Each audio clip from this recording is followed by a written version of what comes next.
recognized as a traditional territory of the Mississaugas of the New Credit.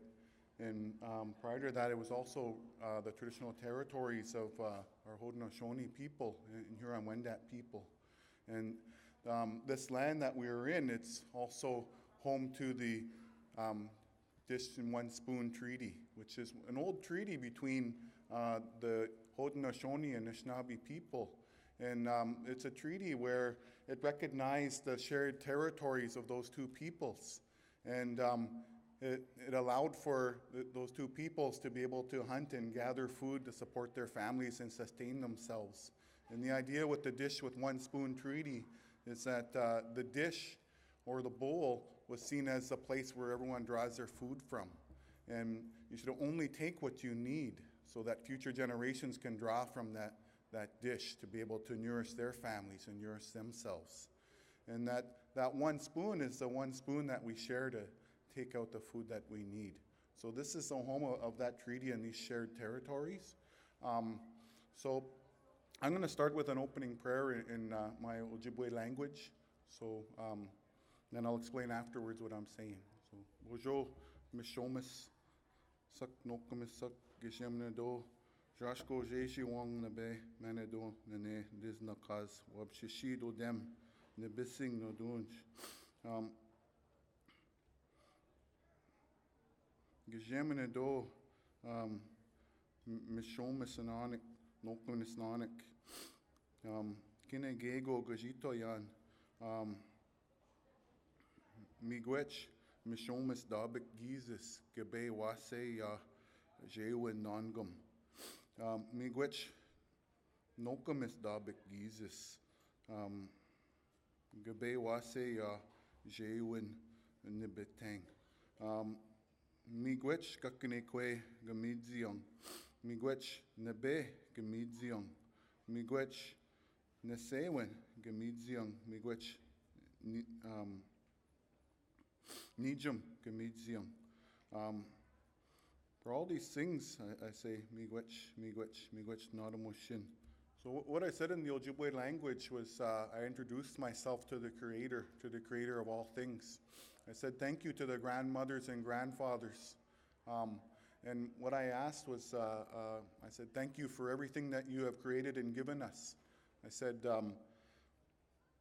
thank you for Grandfather Sun for shining down on us during the day. I said, thank you to Grandmother Moon for shining down on us at night. I said, thank you to Mother Earth for providing for us and taking care of us. I said, thank you for the food that you give us, for the clean water that we drink. And I said, thank you for the clean air that we breathe. And I said, hear my prayers. So that's what I said in the language. So, Miigwech, I wish you both all have a beautiful conference today and that you enjoy yourselves. What I always find so inspiring is if you just look in this room, the brain power and the skills that all of us bring collectively to Canada always makes me feel like we're going to be all right. Because there's a bright future, and there are a lot of people who've come from all over the world who decided to make this country their home and to contribute the skills from their profession and the richness of the culture that they all bring from all around. So thank you all for coming. And this is why I keep coming back, because it's all so wonderful to meet everybody on a day like today. But enough about what I think. Today really is about all of you. You're here because you want to further your professional careers, and Canada will be all the richer for it. So this is a key day for you, and it was a good call to come. I encourage all of you to take advantage of the opportunities that you'll have available to you today, because there's a long list, some outline them, of guest speakers who are experienced and have the knowledge, who can inspire you and motivate you with the lessons that they've learned on their own journeys and tips to help you on your career journey. Now, the IEP Conference is PCPI's distinctive contribution to assisting skilled immigrants build their network and find work that's commensurate with their education and experience. It's a challenge, but this conference is extremely helpful. And this is the 14th annual IEP conference, and I'm pretty sure that PCPI loves the fact that progress is being made in helping IEPs transition into the Canadian workforce. So it brings together who's here for you. There are HR managers, regulatory and accreditation bodies, associations, and government reps to share their insights and knowledge on trends specific to your industries. So it's a great opportunity for you to network with these experts. Ask the questions, all of them that have been burning in your mind since you arrived here, and get tips on how to achieve professional success in Canada. Because it's what we want to acknowledge, the skills and the experience that you bring to this country. But to collaborate as well as a community so that we can assist one another and you in leveraging your skills and experience to reach economic prosperity, not just for you, your families, for all of us, and for Canada. Now, I would like to introduce you to someone who has an expertise in that, and that is Minister Laura Albanese.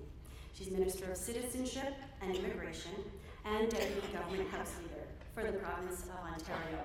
It's her ministry that's been working closely with the settlement services many of you are familiar with, and the career institutions that bring programs to newcomers like yourself.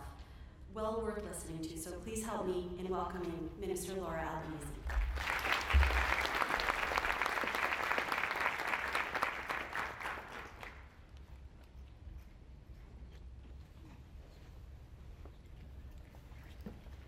Well, I want to thank Mayor Bell for that kind introduction. Good morning, everyone. It's very nice to see all of you. And I want to say, first of all, that yes, I am the Ontario Minister of Citizenship and Immigration. I've been appointed last June, so it's less than a year. But at one time, I was an immigrant as well. I came to Canada. I chose Canada as the country to live in. So I know the journey that many of you are going through. And I want to thank, first of all, the Progress Career Planning Institute for once again organizing this very important event. There are few things in life that I think are more important than finding a good job. It's the basis for so many other good things in our life. But as we all know, at times it can be a full-time job in itself to look for a good job.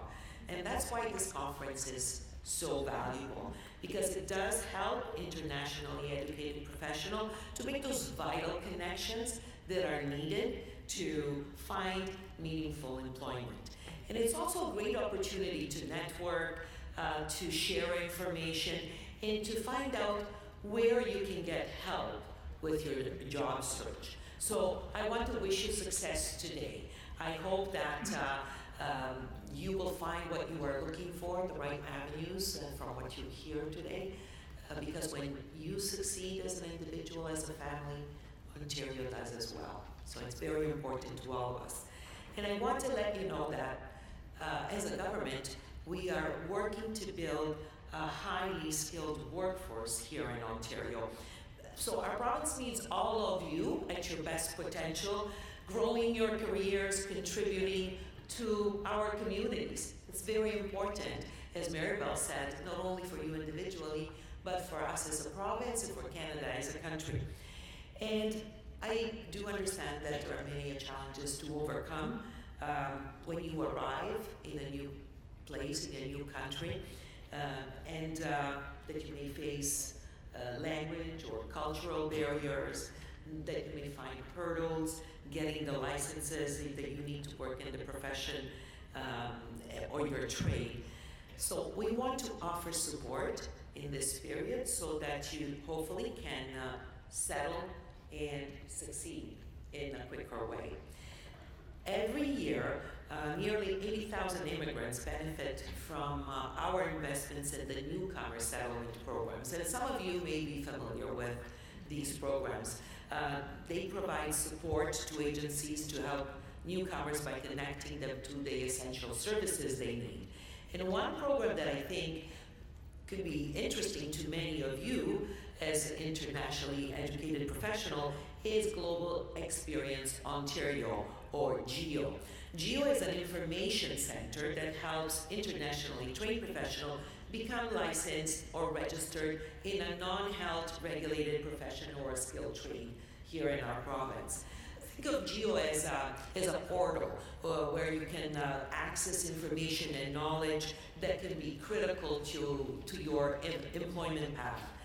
It provides information about licensing requirements, about processes, as well as support programs, tools, services that can help immigrants work in their field. You can get information, referrals, and support from GEO by phone, by email, or in person. You can also join live webinars that help you understand the licensing process for regulated professions or skilled trades in our province. In other words, GEO can offer exactly the kind of helpful supports that skilled professionals that have been trained somewhere else in the world need to fully integrate into their chosen professions here in Ontario. And that, I want to give you an example. That certainly was the case for a chemical engineer. His name is Ali Malik, who found GEO to be of great help as he prepared to take his permanent residency here in our province a few years ago. I want to quote what he said. With the growth of online information, it is convenient to be able to turn to one reliable source of information when it comes to complex questions, such as accreditation and licensure. Every professional immigrant considering working in their field in Ontario should avail themselves of the webinars offered by the Ministry of Citizenship and Immigration. That is a great first-person tribute to the value that this portal, GEO, can offer to you. And GEO has an information booth right here today, so I encourage you to drop by to say hello to Anna and Erica, whom I met just a few minutes ago, and they're here in the booth, and they're willing to give you all the information that you may be looking for. And you may be looking for maybe information on tuition-free language training that our adult immigrants in Ontario, including newcomer, can receive to help learn French or English or improve their skills in these languages. They're free. And we know that language training programs make a difference for immigrants who want to contribute more fully to their province. For example, French as a second language training is an opportunity to gain a skill that can be very valuable when you're looking for a job here in Canada. I also want to mention Ontario's excellent, and I say excellent because everybody that I've known that has been through this program has spoken very highly of it. It's our bridge training programs, and these help immigrants get their license or certificate in their profession or their trade so that they can find employment equal to their skills and experience. And the Government of Ontario funds colleges and universities, employer associations, and community organizations to deliver these programs. Bridge training programs provide skilled newcomers with the technical training in their field, and they help develop workplace communication skills. Those are really important because at times it's those what we call here soft skills that are more important because you have that training already in regards to your profession, but it's the way we conduct business. I'm sure you will hear more about this today throughout the conference. That is very important. And these programs, the bridge training programs, also help you write the examinations that you will need for your licensure or certification. They connect participants to employers through internships, to mentorships, to shadowing. So they have been offered for a variety of occupations. I want to give you some examples. Pharmacy, engineering, nursing, physiotherapy, financial services, the information and communication technology sector, skilled trades. The Government of Ontario has offered help to newcomers through providing a bridge training program in more than 100 professions to continue their career here. So these are just some of the valuable examples of what can be available in terms of support from our government and our ministry. But I'm sure that you're going to hear of a lot more that is available to you here today. I want to thank you for inviting me. It is a privilege for me to be here. I want to say that when my family arrived here, when I arrived, these type of supports were not available. And I think that they're so important. They can really make a difference. We need, as I said earlier, everyone at their full potential, and we need you to contribute fully to have a meaningful experience here in Canada. We gain from that as if we can help newcomers and professionals integrate in our society in a faster way. So that's what we're working towards, and I know that that's what you want. I wish you every success. Thank you, and thank you for organizing this conference. I think it's so useful for everyone. Thank you. We are on to our keynote speaker this morning, and that is Zabe Sheikh.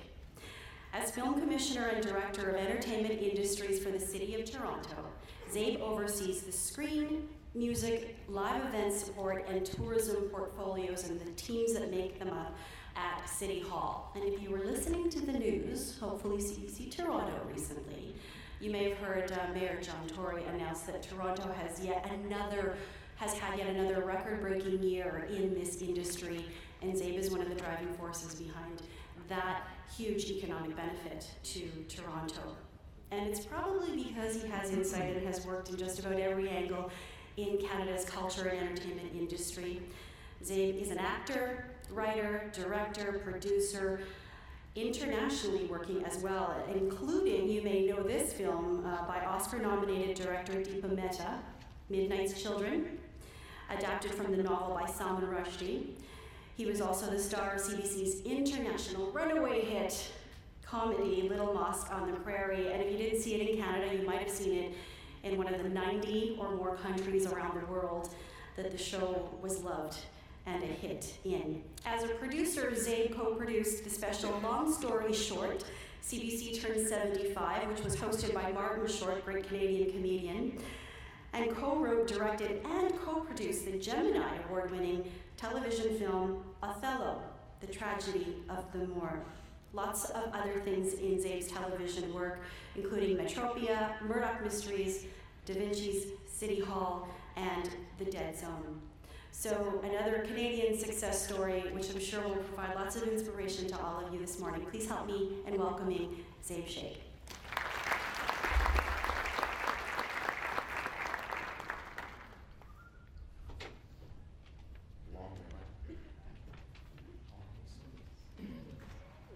We haven't seen each other in a while, so. Exactly, totally we did. Tyler, how are you? Good. We're going to be hanging out, Tyler and I, a lot, and you and I are going to be hanging out for a while. Tyler's going to be my buddy here in helping move along what that is, which is I don't even have to be here. I get to walk around, which is kind of cool with you folks. You know what? I might not do a selfie, but I got to take a picture of this awesome crowd. So, do you give me permission to post your likeness into the internet global village that we call home? Yeah? Okay, awesome. Thank you. From Toronto, live to the world. Click. Love it. Thank you. So really what I'm here to do is welcome you, first of all, to the city of Toronto, because I now work for the city of Toronto, but I was also born in the city of Toronto, whereas my parents were not born in the city of Toronto, but they chose Toronto. Out of all the places in the world they could have gone, and they could have gone to probably any place in the world, thankfully, blessingly, they chose this place.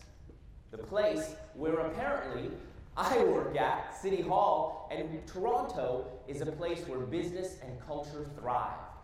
And so what I'm hopefully here to do is help you understand and get vibed and inspired about how you can be in Toronto and be part of the business of Toronto, which is the economic development of Toronto, which is the economy, which is revenue, which is paychecks, which is I can buy food, which is I can provide for my family, which is I can live in somewhere amazing. Slow steps, but probably, hopefully, one day amazing. That's what we want to connect you to. And we also want to connect you to a place where culture thrives. not just Toronto's culture, whatever that means, but your culture, where you see yourself, where you see everyone else, and where you see the possibility of the joy that it can be to live in Toronto. Because sometimes around the globe, and even in Toronto, there are some super bad days for a lot of folks.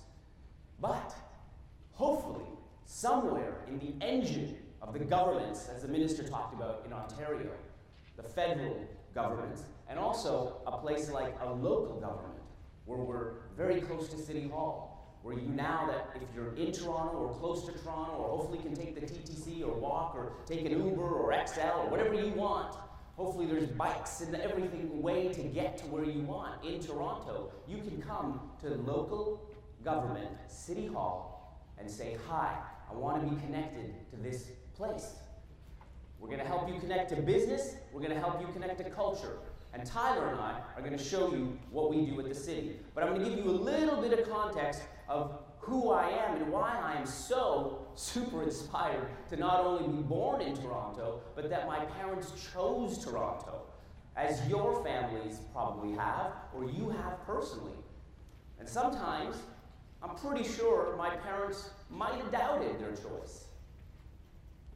But I know that they created an environment for me because of this place where I might have doubted a lot of choices, but I never doubted their choice for choosing this place. Lucky, because it changed my life. My parents who'd been new, who could not barely speak the language, because you have to, pass tests and all that jazz. They could speak it very well, but they couldn't speak it the way I can speak it. And because the way I can speak it, apparently, I got more potential chances in the world than they did. But the first choice they made was to come here. That changed my life, obviously. But what next changed my life was the fact that Canadians allow a public broadcaster to totally, present its stories to Canada and around the world, and I was part of that story. And so was my culture. And so was the people that I kind of knew, and we were dealing with other people. I don't know if anyone's seen Little Mosque on the Prairie or not, whatever. It had 6 seasons, almost 100 episodes, changed my world. We were inducted into the Paley Centre in New York and LA for being a cultural show, and shows like All in the Family and The Sopranos and all these great shows that I grew up watching. Suddenly the show that I was on, from a Canadian broadcaster, which, that doesn't happen a lot of times. Canada has its own 150 years, but it's still maturing, it's still flexing its muscles, and it's still learning how to be agile and, just inclusive, frankly. So what I think a lot of younger people now whose parents were immigrants or are immigrants themselves are blessed to actually take for granted maybe is that it's pioneers and trailblazers like Zabe, who, when he first started in Canada's entertainment and culture industry, trust me, he was probably the only brown person in the audition room. And now, lots of other people think that it's possible for them, just like so many of the people you're going to hear from this morning. Lots of people came before you, they were immigrants like you, or their families came to Canada as newcomers. So it's possible, so keep dreaming. Now, given that we are in the age of technology, and this conference is all about networking, after all, we couldn't let the morning end without introducing this key social media tool for your job search. Now, when I say jobs and social media, what do you think? I think LinkedIn. How many of you are connected on LinkedIn? Nice. I think our next speaker will like to see that show of hands. It's time for skill building, and our skill building presenter is Jake Hirsch Allen, Enterprise Relationship Manager connecting for LinkedIn. People is Jake's passion and profession. He's applied this pursuit through work in international criminal law and intellectual property law, global health, software development, and education. He currently works with students, staff, and faculty at Canada's universities to leverage lynda.com and LinkedIn to achieve their academic and professional goals. He also tries to further LinkedIn's vision to create economic opportunity for every member of the global workforce via its economic graph. We're all members of that global workforce. And I know that degrees and credentials are very important because this room is filled with them, so I'll tell you Jake's. He has degrees in civil and common law from McGill University and received his BA in international relations and archetypal mythology. What a range! From the University of Toronto. So please welcome our next speaker, Jake Hirschauer.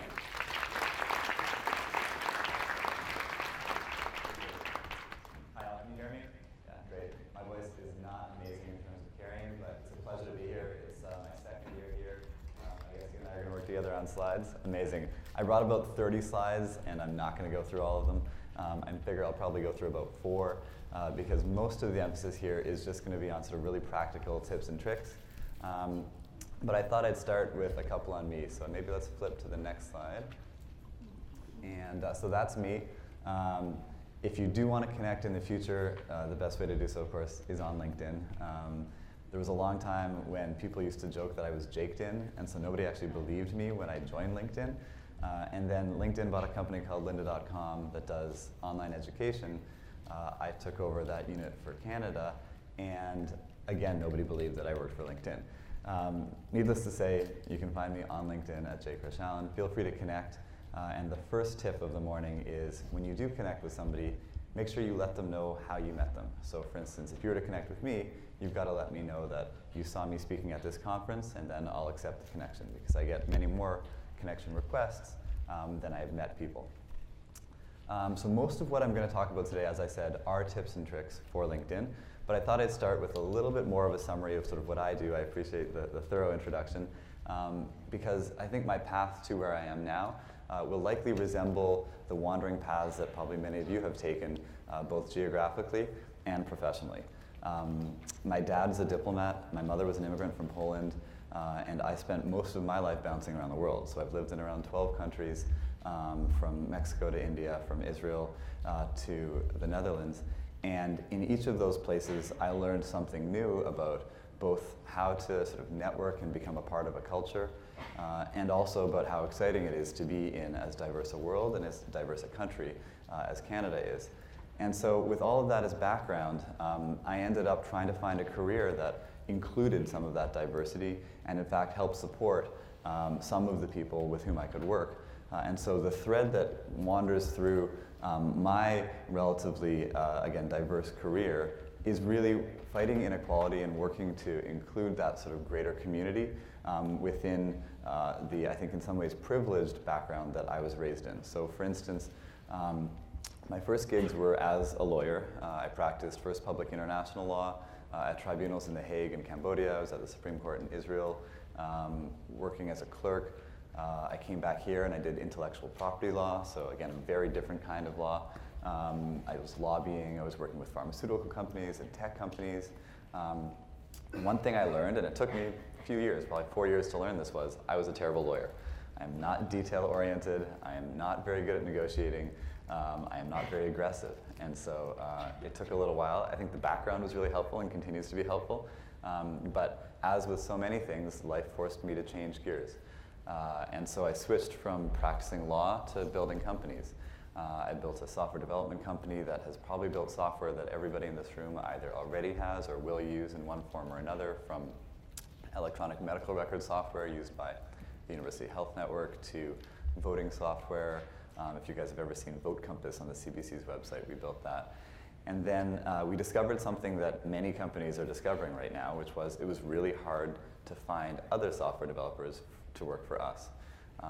And so after a couple years of struggling with that, we built a school to teach people how to be software developers. And so there's a school called Lighthouse Labs that's now in 5 cities across Canada, from Vancouver to Halifax. And it, in 9 weeks, teaches people how to be software developers. And there's many other boot camps like us, all sort of with different specializations. And they complement my clients now at LinkedIn, who are higher education institutions. So Right now what I do is sort of continue that trend that I started way back when I was an intellectual property lawyer, then focused on access to medicines, and now much more focused on access to education by working with colleges, with universities across the country, over 100 of them, to help them get access to a company that LinkedIn bought a couple years ago called lynda.com that is an online education product. And so what Lynda does is it's 5,000 videos online, and we work with schools to provide access to that. There's ways to get it directly via the internet and via companies as well. But a lot of what I've been doing is also working with governments, for instance, to find other ways to provide access either via LinkedIn's data or via lynda.com's content to opportunity for you all. And I think we won't get to this slide, but one of the major inspirations for me at LinkedIn is that our vision is to create opportunity for every member of the global workforce. And when I first joined LinkedIn, when I first joined as a member, not as an employee, maybe 5 or 6 years ago, at that point we had a much more contained mission, and that mission is still our mission, which is to enable professionals. But we've expanded the vision well beyond that, and in fact I spend most of my days working with students, not with professionals in the stereotypical sense, to really include every member of the global workforce. And so a lot of what I'm going to talk to you about today in terms of tips are really for anyone, no matter what your profession or your background, no matter what your training or where you came from. And so maybe with all that said, I'll jump straight into the tips. So if we can go to the next slide. Most of the tips that I'm going to talk about are about two things. One, creating your professional brand online, and you can do that on LinkedIn, but you should be doing that on a variety of different platforms. And then the other is about how to interact with other people, how to network and connect both offline and online. And so maybe I'll start with the profile. This is my profile, and there's about 20 slides here that I can distribute to you all that walk you through how to build a proper profile. In fact, when you're on LinkedIn, there's a bunch of prompts as soon as you go to edit it that walks you through how to do so. And it sounds like, I think I saw at least half the room with hands up. Most of you have already done that. That said, all of us, myself included, can improve our profiles, and we should always be changing them. The same way that anytime you do something new, you change your resume. Anytime you adapt your company to the changing market demands, you change your pitch, your profile should also be changing. And so, for instance, I probably tweak that summary, and you can just see the first 2 sentences of it, but it's about 2 paragraphs long. I tweak that summary about once every month or 2, and it changes as my story changes. When I was running a software development company, it was very different than when I was a lawyer, and very different from now at LinkedIn. So in terms of where you should put emphasis on your profile, it's really where your eye is drawn to, right? So your profile picture is probably the most important thing. You have to have a profile picture, and it should be professional. These days, even most cell phone cameras are good enough to take the picture, but make sure that you're wearing the types of clothing or representing the type of person that you want to be perceived as in your photo. And then that continues right down through, for instance, the tagline, which usually isn't what your current job title is, or even what a past job title is. Rather, it's something that is a little bit more personalized. It's something that's going to get the attention of whoever's looking at your profile, because there's a million people that have architect on their profile, but that's also listed below in terms of what your job is. Your title should be something much more creative, much more personal. And then the summary is actually really important. It's often overlooked because people see this as a resume, right? They see their LinkedIn profile looking like the paper resume that you hand to people when you walk in to apply for a job. But there's a bunch of differences here, and one of the key ones is that LinkedIn profiles are sort of search engine optimized. So when somebody Googles you, often on the first page of results, sometimes even the first result is going to be your LinkedIn profile. And in order to ensure that you're represented the way you want to be represented on that list, you have to make sure that that summary includes the right keywords, the right words to describe the areas that you want to work in, or have worked in, or are working in. Because that's really what we use, what Google uses, what Bing uses in order to find individuals that match certain criteria. And we have the largest list of skills on the internet, so there's lots of those. Another key tip is to make sure that you have multimedia on your profile, because these days the internet's not made of text, as you all know. And so you need images, you need videos, you can link to the websites of companies that you've worked for in the past or projects that you've worked on in the past. Make sure that's dynamic.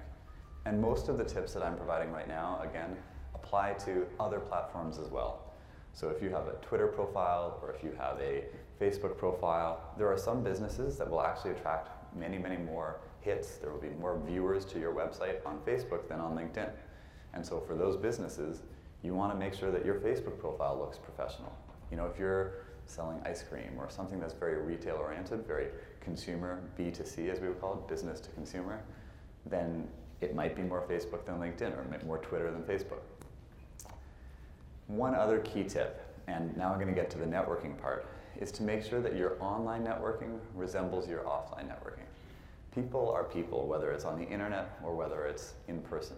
And as a result, you have to treat them as human beings. You have to give them sort of the respect and the time and the explanation that you would give them if you were meeting them in person. So as I said, if somebody in person were to just sort of throw a card at me, I wouldn't really respect them, right? Rather, I would want them to engage with me and explain why they're giving me their card. In the same way that, as I mentioned earlier, online, if you're going to connect with me, you have to tell me why you're connecting with me. At the same time, there's a variety of ways to help other people help you network. So for instance, about once a day, somebody asks me for an introduction to someone else. And that means I could spend a lot of time. Sometimes it's 5 times a day. I could spend my whole life making introductions for other people. And there's ways to make it easier for me so that I will be more likely to actually make that introduction, right? Because that's often the best way to get a job, to get into a company, is to have somebody, it's called a warm introduction, to have somebody introduce you to somebody at that company and or that organization or that school. And so for me, one of the key things that I ask whenever somebody asks me for an introduction is actually to write the introduction. And they can, if they do that before I even ask them, they're even more likely to get the introduction. And so the tip is, if you want me to introduce you to somebody else, the first thing you write in the email or the LinkedIn message or even the text message is, why do you want the introduction? How are you connected to me and why do you want to be connected to this person? The second thing that you write is, would you be open to writing this introduction? No pressure. If so, at the bottom of this message, I've actually written the introduction for you, okay? So at the bottom of the message, you have a draft of the introduction from me to this other person for you. And then below that, you can say, okay, if you don't want to make the introduction, no problem. Is there any information about this person that would be helpful for me? Or can I drop your name? And then again, you give the person an out. If not, no problem, thanks for your time. And that way you maintain the relationship and you make the introduction easy. So I think those were a couple key tips. I'm open to 1 or 2 questions if we have time. Up to you guys. No? Not so much? One minute or so? Let's say 1 question if we have it. And then I'll hop off the stage.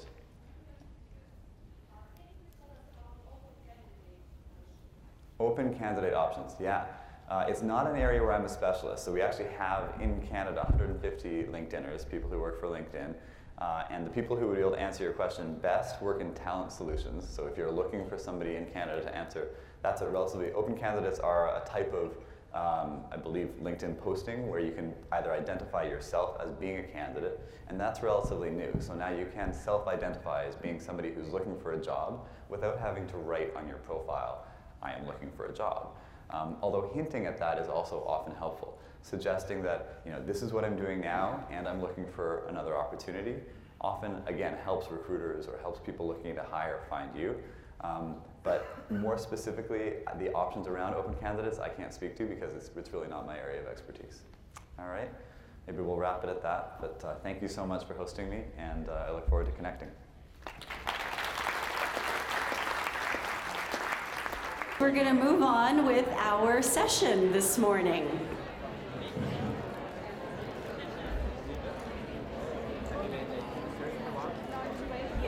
Everybody ready?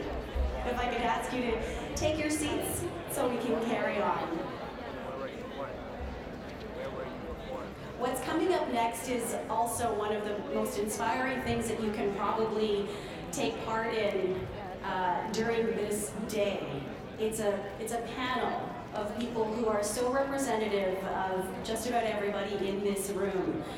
And that includes our moderator for the successful IEP panel.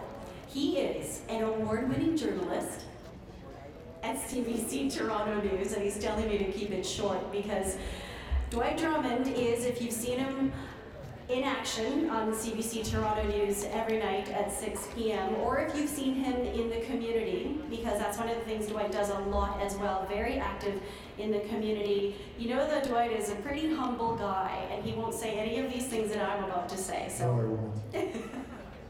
That's why I'm going to do it. Dwight is and has been a long time fixture in the news industry in Toronto and in Canada. We can't go anywhere in this city without somebody asking me, do you know Dwight? Is he really as nice as he seems to be on TV? And yeah, most of the time, I would say. But he does give back to the community. So in so many ways, one of those trailblazers that I was telling you about earlier, someone who didn't have anyone else who looked like him in news in Canada, so he blazed that trail for other people so that now others can look at him and go, oh yeah, that's something I can do too. But it's not just that, Dwight also gives back. So you will see him at all kinds of community events, trying to help make the city better, like I know all of you will have that opportunity too. He's also emceed the IEP before, right? He said, he's done my job before too, probably better. But now he's moving on to host our panel. So please join me in welcoming Dwight Drummond and the successful IEP panel.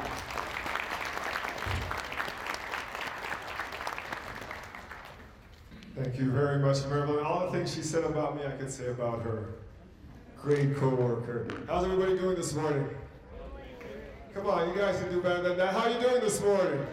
There we go. All right. At this point, we get to show you maybe yourselves in a year or two, because a lot of the folks that are going to be up here with me very shortly have basically gone through what you went through, and they're going to share their story with you and try to encourage and inspire you to hopefully achieve the same kind of success. Let me put on my spectacles so I can read and introduce them. Now they all here standing by, right? I hope I'm not introducing them and they're not here. Dr. Mary Sutton, her husband's right there. Come on up, Mary, give her a round of applause. Dr. Sutton is a naturopathic medical doctor. She remains general family practice in Perelia, Integrated Medicine Clinic in Scarborough, and Brown Family Chiropractic in Newcastle, Ontario. You're all over. Yeah. Mary graduated with honors from the University of the Philippines with a Bachelor of Science degree in psychology. She next pursued medicine at the University of East Memorial Medical Center in the Philippines, where she later practiced as a general practitioner. After moving to Canada, she pursued an alternative medical career and graduated from the International Medical Graduate Bridging Program at the Canadian College of Naturopathic Medicine with a degree in Doctor of Naturopathy. Congratulations and welcome to Mary. Or Dr. Mary, as I should say. All right, next up we have Ming Ren. Where's Ming Ren? Hold on. Oh, there you are on this side. Hello. Am I saying that correctly? Okay, excellent. Ming Min is a branch manager at one of the largest branches of the TD Bank with over 14 years experience in financial services. She has worked in several fields, including sales, management, and finance. Her work ethic and leadership have made her a 4-time TD Championship Award winner. Congratulations. Before immigrating to Canada, she was a professor of English at Shanghai University. She was also recruited by the government of China and Shanghai City Council to help with organizing the foreign leaders and ministers' visits to China. She obtained her BA in Russian language from Jilin University, all right, in China, and a Master of Education from Shinsu University in Japan. She is fluent in Mandarin, English, Japanese, and Russian. That's impressive. Ladies and gentlemen, a warm round of applause for Ming Ren. Where's Nicholas? Nicholas? All right, now I'm going to say Ratikanga. Oh boy, I'm having a good 3 for 3. All right. Nicholas is, he moved to Canada in 2013, and immediately after graduating from school in Rwanda, East Africa, he holds a Bachelor of Science degree in Civil Engineering and Environmental Technology. In Canada, he acquired various skills from a continual educational development path that led him to Humber College, where he enhanced his engineering software skills, mainly with CAD programs and project management. He then went to the University of Toronto, where he joined the Licensing International Engineers in the Profession program in pursuit of, you gotta help me with that one, dude. What is that? What is the capital? PEN? Professional engineering license. There you go, professional engineering license. I have the short form here. Nicholas has worked at Ontario Power Generation as an external contractor consultant, as a management professional trainee, and presently as an environmental advisor. All right, can I get a round of applause for my friend Nicholas here too? And what we're going to try to do this morning is just have them share their stories with you and try to hopefully give you some tips on how you can try to bridge from your international education to the Canadian system. So you guys get to share the mics there. And I guess I will start with ladies first. So we'll go over here. That's for you. The first question I have for you is, what was the pivotal moment when you realized that you would be successful in your pursuit here in Canada? Probably I would say when I got accepted in naturopathic medical school. That was when I realized that I would be able to practice in Canada as a doctor. I mean, after years of trying to get matched in Canada in a family medicine program, it's been very frustrating. But I attended this conference back in 2013, and that's when I found out about the College of Naturopathic Medicine, and I found that this was a great alternative career in order to practice here in Canada. And when I got accepted in the first week of school, it just clicked in me that this was what I was meant to do. Like, I am now being able to practice here in Canada, and I was really grateful. So you had to change gears essentially, but you were happy with the alternative choice you found here. Yes. All right, and Ming, how about you? Me, since I joined the bank, I always thinking I never thought I could work in the bank in my life. I used to hate numbers. So when they first accepted me, I was thinking, okay, as a teller is my career path. My whole life gonna be a teller. I never thought I could work anywhere else. The moment when I start to realize I can have, more success I can do in the bank is one time a manager was asking me to help him to improve one of the area that our branch is having a challenge. And that time I was not a manager. I'm just like a peers with peers. But I did talk to every single employee in the branch and show them the importance of this area,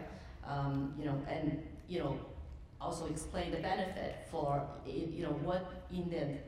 what they can benefit from the result if we do well in that area.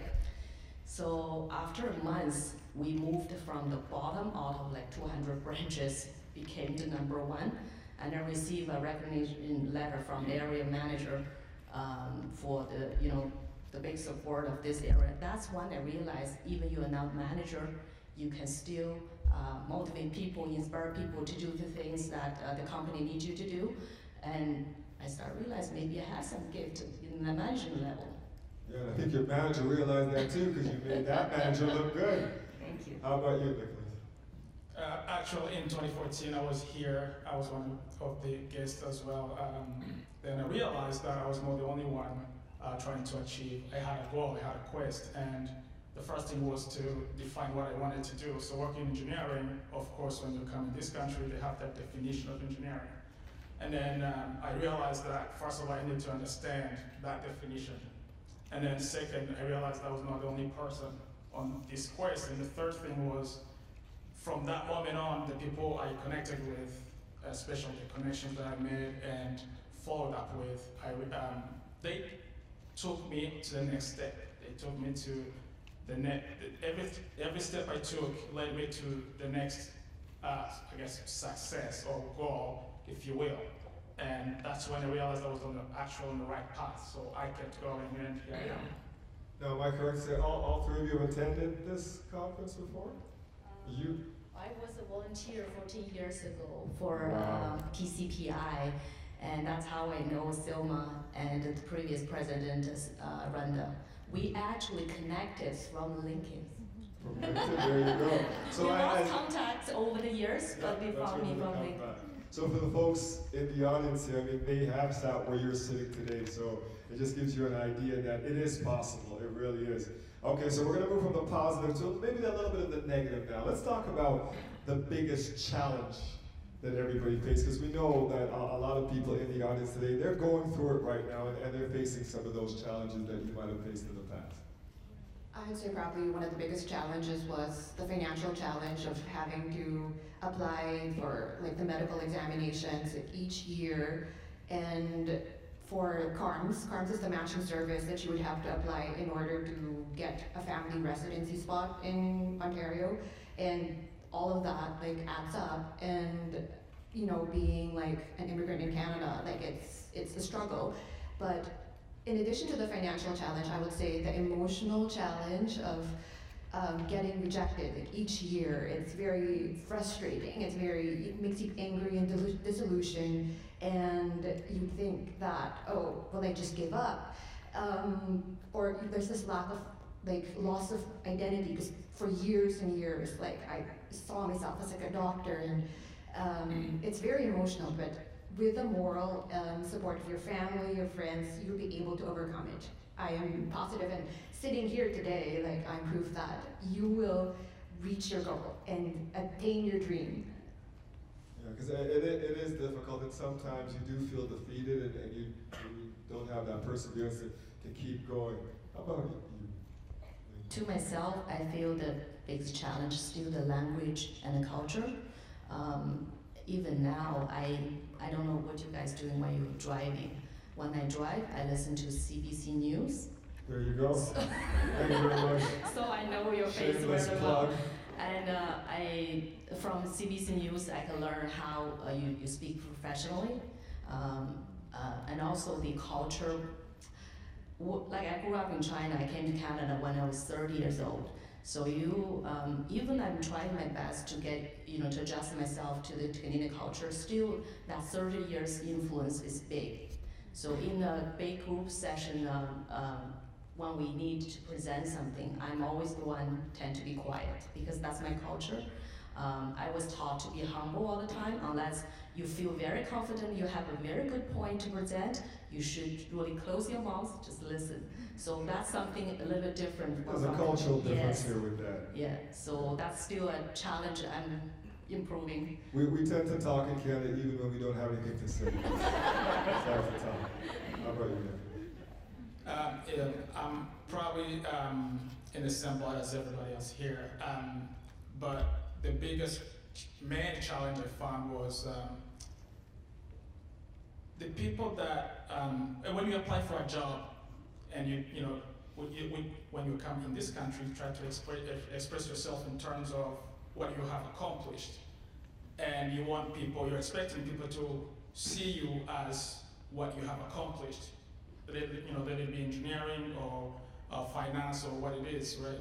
And then when with the help from different people, the main advice was given was, don't express yourself in terms of what you have accomplished, express yourself in terms of what they want you to accomplish for them, right? So then you go back to their companies when you apply for jobs, you see what they do, and then you try to see matching or what you can do for them, because you have probably that experience somewhere in those areas. When that started, I started receiving calls from different companies. But I was still struggling, because now, my problem now is I'm expressing what I think they want based on what I'm reading, but they have this thing they call the workplace culture. When they say something, I'm understanding something different, but I'm thinking I'm understanding what they want me to, So now I'm going back and I go, well, this is not working. So I go back to my connections. I went to LEAP, I went to different programs, as you will see. And then when I realized that learn the company first, know what they do, like really from their perspective, that's when I started to actually getting calls from the actual people who wanted, without me looking for them, they actually looked for me. So that's what happened. But it was very, very frustrating. I guess, the language, not the language of speaking, but the language of the workplace. Yeah, workplace culture. I think you're right. It's very important that if you're applying for a job for any company, you need to know that company. Right? You need to research that company before you get there. You were talking about people helping you and people that you could go and speak to. Could you talk about any mentors that may have helped you during the process? Did you have a mentor help contribute to your success? I did, and I still do, because this is a continuous journey anyway.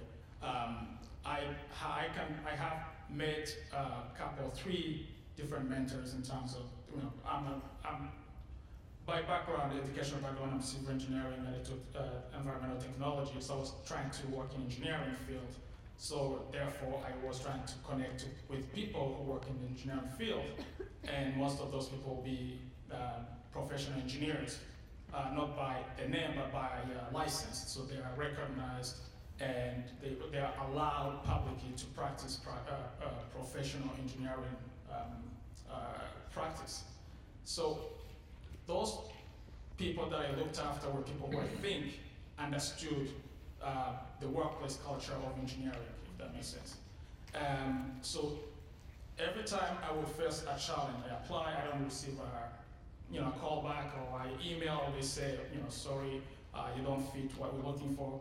They will always tell me, okay, let's see what you did, how did you do, what did you learn from it, right? So they give you this advice because they see, what you're doing is not the first time this has happened, you're not the first person it has happened to, and they've met so different people. So the mentors really helped me cope with these minor challenges that shouldn't really be a big problem. They kind of bridge those little gaps here and there. And maybe for you, did you have somebody that you could turn to when you were facing some of the challenges? Mentor definitely is very helpful for your career planning. I always had my mentors, and I would encourage you to find your mentor, and not necessarily to be in the same organization where you work. It could be someone totally out of that industry, because the more if the mentor is from a different area, they will give you a different perspective. In the beginning of my career, I didn't understand what is mentors for, and I was thinking I can go to ask my managers why I need a mentor. But I found that in reality, a lot of times, your mentor will give you a very objective insights that your manager, your direct manager, will not able to provide you. And they just open your eyes for different opportunities. Yeah, your manager may have a different set of goals for themselves and may not be the perfect person to mentor you. How about you, Doctor? I had 2 mentors. One was Dr. Ben Pangilinan. He was a family doctor, a Filipino family doctor, and he let me volunteer in his clinic. It was very practical. He told me how to navigate the medical system here in Canada, or what exams I needed, what steps I had to do in order to practice. And also my second mentor was Dr. Chris Pickrell. He was actually a naturopathic doctor, and he ended up being my botanical teacher and acupuncture teacher in the College of Naturopathic Medicine. So he encouraged me to find an alternate career if my medical career didn't work out, and that was naturopathy. And even today, he still helps me in terms of my practice management. When I'm building my practice right now, and he is still there, even after school ended, in terms of teaching me how to build my practice and be a successful naturopath here in Canada. And just for the folks here, could you guys just mention quickly how you were able to find these people? Because we may have people here trying to find somebody to help mentor them. How were you able to find them? Mostly by networking and leveraging social media. Meet as much people as you can in these conferences or in review schools or in the street, anywhere on social media, and that's how mostly I found my mentors. You two would agree with that? Yeah, definitely agree with that. Networking is the one thing that I didn't realize how important in my earlier career. I just focus on the work I do every day, but then I realized really you need to do both. You need to work hard with the current role you are doing right now, but also always keep your eye open to connect with different people working in a different area. Yeah. Let's talk about resources. What kind of resources did you use or maybe wished you had as you went through the process? Well, like I mean, Educational resources, personal, when I first started moved to Canada, I don't think we have so many opportunity like the Canadian conference like this. now. Yeah, this is definitely a resource in itself. Definitely, and like I mentioned earlier, networking is definitely one. The other thing that I didn't realize, because I think that I work in the bank for about 3 or 4 years, the only person I know is that specific department, nobody else, because I never went to any kind of event prior to that. So then that's when I realized, you know, a lot of events, for instance, we have the coming Chinese New Year Gala, or you know, United Way, Children's Miracle Work, yeah, those kind of charity events. You would see all the executives there, and you meet with them, you talk to them, you can learn so many valuable things from people in the higher position that can give you a lot of good advice about your career planning. So that's one thing that I wish I had known that earlier, then I would have a better advice. You could have been tapping into that resource. Yes. Nicholas, anything that you see that is missing that might be helpful, or anything that was there that you were able to use effectively? Something that I found after, I guess after struggling for a little bit, was when I came to this event in 2014, there was a few pamphlets outside. I don't remember exactly which one, but there was one that had different, you call them like they're different services, and they were referencing the Ontario Public Library. And I don't know how many of you know about it, but they are free. You just go in there, it's a bunch of resources, and they have something, they had a booth. I went specifically to the one at Yonge and Bloor Street. The reference library. The reference library. And there was a booth about, I guess it's called the YMCA. It's like what they do is they have different services, help new immigrants or youth. So from there, I realized that there was actually a lot of services similar that can actually help you specifically to achieve what you want. So they will give you a good tip to where you should go to find what you need. So I ended up at Harvard College, which was, so basically I went to that booth. From reading there, I learned about Harvard College, which was where I learned a bunch of softwares, the CAD, the Ontario Building Code, and all these things. And in that, during the course of that period, I learned about PEO and that you should get a license and practice. And then when I went to PEO, I learned about LEAP from Toronto. It's a licensed engineers into the professionals program specifically for engineers. So any resources that you see, try to read through it, try to go there physically, and try to talk to as many people as you can. But Toronto Reference Library is one main source in my experience, at least. And it's great because it's free. And it's great that that's free, and it's open all the time. All right. And what about time? So somebody will tell me if we're running out of time. And it would be good actually to get some. We still have 15 minutes, and maybe get some questions from the audience in that time too. So I'll go through my questions quickly here. If you had to do it over again, what would you do differently? Well, maybe just apply to a Canadian medical school to begin with, instead of like having to navigate the system as an IMG or an international medical graduate. But that's one thing I can't do, and pass this fast. So I'll just look forward to the future. My answer may be a little bit different. So I normally don't look back and regret, so I wish I know that. Is that something cultural too? No, I think it's about how you look at the world, your attitude towards the world, right? So either I had a failure or I had a success. I think I learned from both ways. And everything happens for a reason in your life. If something doesn't work out, there's better thing waiting for you. So that should be like, in your head all the time. No matter how many obstacles you're gonna face when you come to a new country, you always should believe yourself. You didn't change. It's not because you come to a new country, your skill changed. No, you're still the same you should be confident about yourself. Yeah. I like that. It's so early to have a positive attitude like that. Right? I'm sorry. I do the evening news, so I don't get positive till like 2, 3 o'clock in the afternoon. Anything you would do differently than this? In my case, I think the only thing I would do differently is I wish I knew earlier to put aside the assumptions when you come to this country and you knew you have this, it's like a bag, it's a luggage of assumptions that things are gonna go a certain way. And then unless you actually take the first step to step out of that area, like don't completely forget about it, just, you know, for your own knowledge, step out of it, do your own research, do your own, go out there and try to find things on your own. I wish I knew that earlier because I would have been in a better category. I'm good right now, but I think I'll have achieved that way faster. Yeah. All right. If you guys have any questions, I think we have about 10 minutes left, so come up to the microphone. I'll keep going until I see anybody who has a direct question. You have one? All right, just step up to the microphone there for me.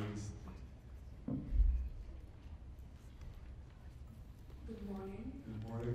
My question is, if you're not in a regulated industry and you come into Canada here, is it always advisable to go back to college? Is it necessary to have a Canadian qualification? Personally, I have a master's degree from the UK, and I'm in the financial services. Do I have to go back to school? I think Ming might be able to speak to that. So she's saying she has a degree, you said? Master's degree from the UK. Can she then transfer that to work in the financial industry here, or is it essential that she gets a Canadian degree or diploma to go with that education? Well, myself as an example, I didn't have any education related to financial background, but as I was working full time, my organization did give me a chance to go to, pay me for all the courses, like for instance, the Canadian security courses, financial planning, while I full-time working and also part-time studying for those certificates I need to get. But I never go to school full-time or even part-time to getting MBA.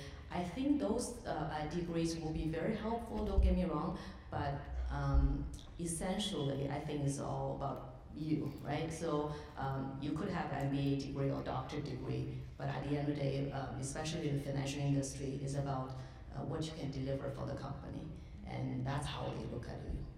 And keep in mind that it's not as regulated as I guess Mary's or Nicholas would be, because you would need some Canadian qualifications. But Ming made a good point that she, as like Drake said, she started from the bottom, right? And she worked her way up to get to where she is right now. So your qualifications, you may have been overqualified to be a teller, but you had to take that job to then get to where you want. Okay, any other questions? Sorry, I can add one more thing. TD is constantly hiring people every single day, and if you're interested, you work in a bank, I definitely encourage you to apply, because I had no financial background.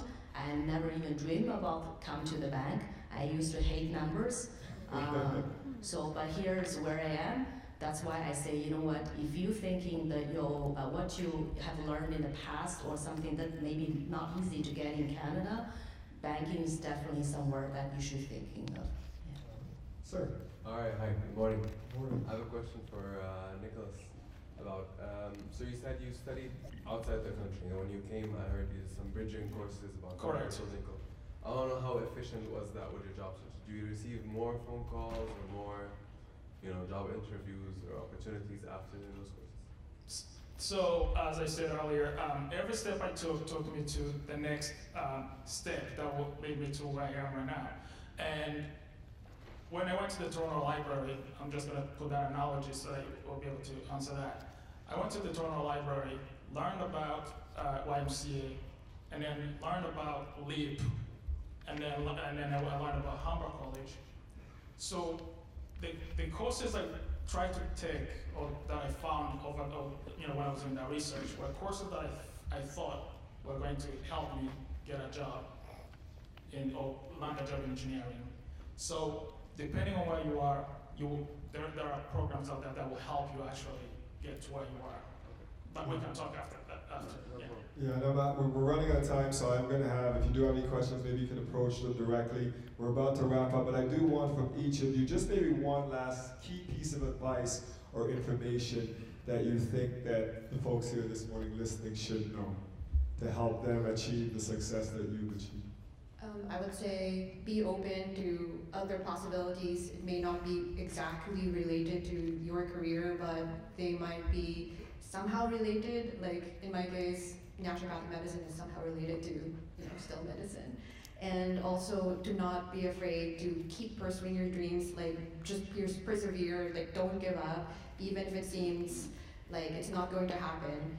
But surround yourself with positive, supportive, like family and friends, and you will definitely attain your goal. I'm positive of it. I'm sure of it. So 14 years ago, I joined a company called Young Drivers as a customer service representative on the phone. I was fired after 2 weeks because someone complained about my accent. And I remember I get my paycheck, get off the company, went to the TD Bank down the street to deposit my check, get on the subway. There's so many people around me, I was bawling. I can't help, it was so embarrassing, but I just can't help. Because all my dignity, everyone asked me to work for them in China, but now I came to Canada, even a customer service representative on the phone called agent, I can't even keep my job. But I want to share this with you because I want to tell you, you have the talent, you have to believe yourself.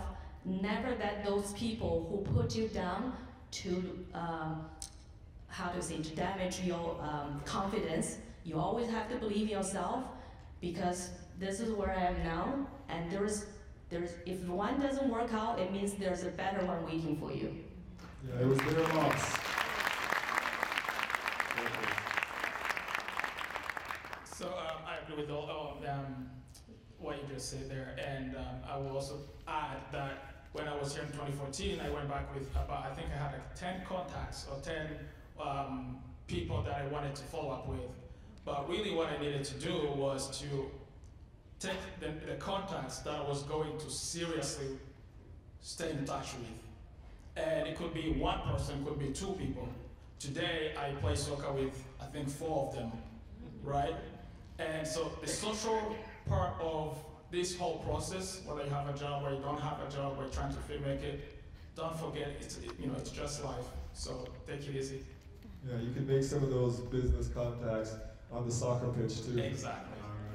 Ladies and gentlemen, please a warm round of applause for our great panelists, Dr. Mary Sutton, Lyndon Wen, and Nicholas from Canada. Thank you very much. It was a pleasure talking to you. That was great. Let's start with your story, your journey to Canada. Tell us about that. Basically, I came to Canada in 2009, and after that, I was a general practitioner in the Philippines. I tried You're an MD? Yeah, I was an MD then. Yeah. Yes, I was a general practitioner, and then I tried the different qualifying exams in order to practice as a family doctor here in Canada. So it took me about from 2009 to about 2013, doing all the exams, applying to the match. It's called CARMS, and so each year I'd get a rejection from CARMS, and I came to the conference in 2013 looking for options. What else could I do aside from being a doctor? And this is when I found out about the Canadian College of Naturopathic Medicine, and they had actually a bridging program which just started. And I decided to apply, and I got in for the 2014 school year. And it was actually a 2-year bridging program instead of the usual 4-year naturopathic medical school program. And I graduated last year, 2016, and finished the boards, and I'm now practicing as a naturopathic doctor here in Canada, which is great. Congratulations on that. So what's your advice? You see this room. It is filled with internationally educated professionals who are hoping to achieve what you did, to bridge their career back home and try to have that kind of success here in Canada. What's your advice to this room full of people? Well, I would say like be open to the possibilities, to alternate careers. Like it might not exactly be what you're looking for, but there are other options out there that you just have to do the research. You just have to like find these like conferences like this to know more information and do the research. Knowledge is power. Like really be open and continue to work hard, and you'll one day achieve your dream. You are smiling and upbeat now. Yes. But this was not an easy process No. for you, not at all. Talk No. about some of the challenges that you faced. Well, for one of the challenges, basically one of them was like financial. The financial challenge of having to do all the examinations in Canada. It's quite expensive, and also applying for the match, it's quite costly. Also the emotional challenges of getting rejected from the match each year. It's very frustrating, and we don't really know why we get rejected.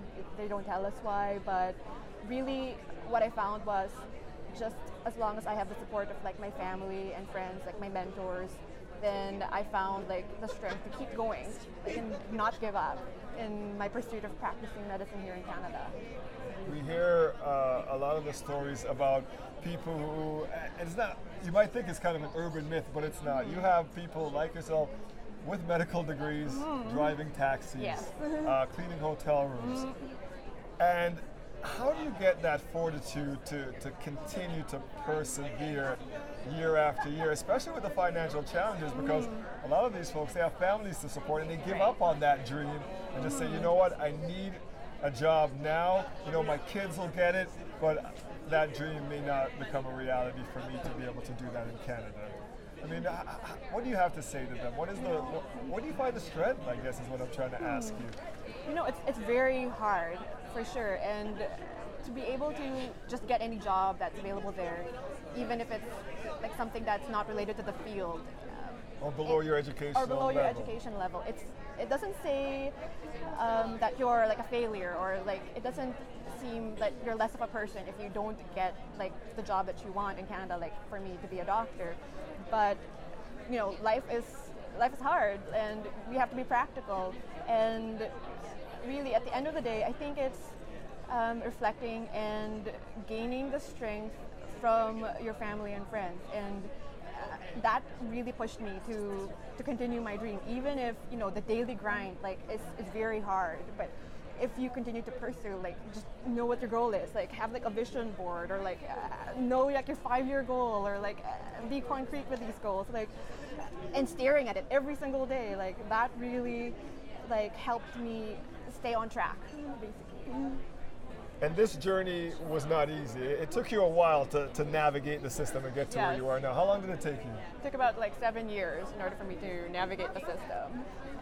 And what's it like now? I mean, you have a practice. Talk about that. Like, you seem to have achieved this dream. Yes, I'm very happy every day to be able to see patients, because that's, you know, my dream come true. That's what I set out to go to Canada for, in order to like help people and heal people. And here I am practicing as a naturopath. So if you need a naturopath, come see me. Congratulations. Thank you.